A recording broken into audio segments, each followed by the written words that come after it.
Romans, countrymen, lovers, hear me for my cause, and be silent that you may hear. Believe me for mine honour, and have respect to mine honour, that you may believe. Censure me in your wisdom, and awake your senses, that you may the better judge. If there be any in this assembly, any dear friend of Caesar's, to him I say, that Brutus's love to Caesar was no less than his. If then that friend demand why Brutus rose against Caesar, this is my answer. Not that I loved Caesar less, but that I loved Rome more.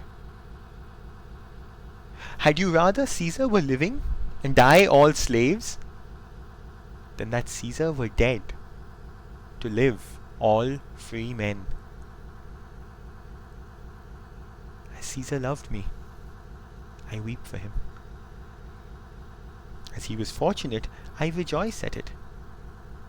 As he was valiant, I honour him. But as he was ambitious, I slew him. There is tears for his love, joy for his fortune, honour for his valour, and death for his ambition. Who is here so base that would be a bondman?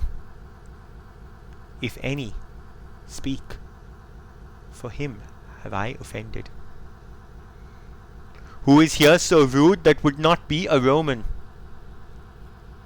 If any, speak.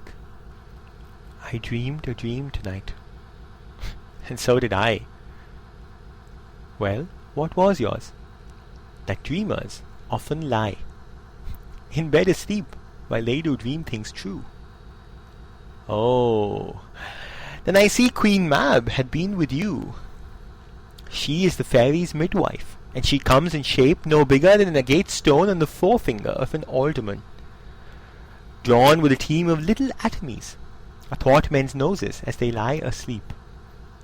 Her wagon spokes made of long spiders' legs, the cover of the wings of grasshoppers, the traces of the smallest spider's web, the collars of the moonshine's watery beams, her whip of cricket's bone, the lash of film, her wagoner a small grey-coated gnat, not so big as a round little worm pricked from the lazy finger of a maid.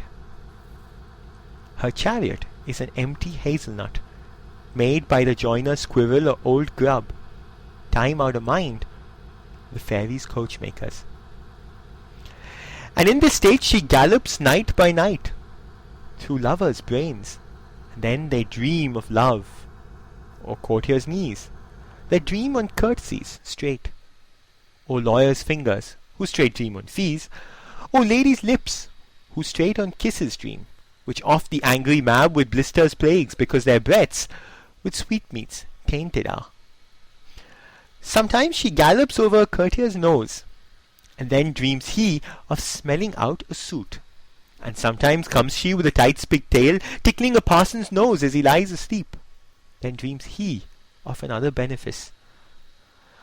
Sometimes she driveth over a soldier's neck, then dreams he of cutting foreign throats, of breaches, ambuscados, Spanish blades, of hell's 5 fathom deep, and then anon drums in his ear, at which he starts and wakes, and being thus frighted, swears a prayer or two, and sleeps again.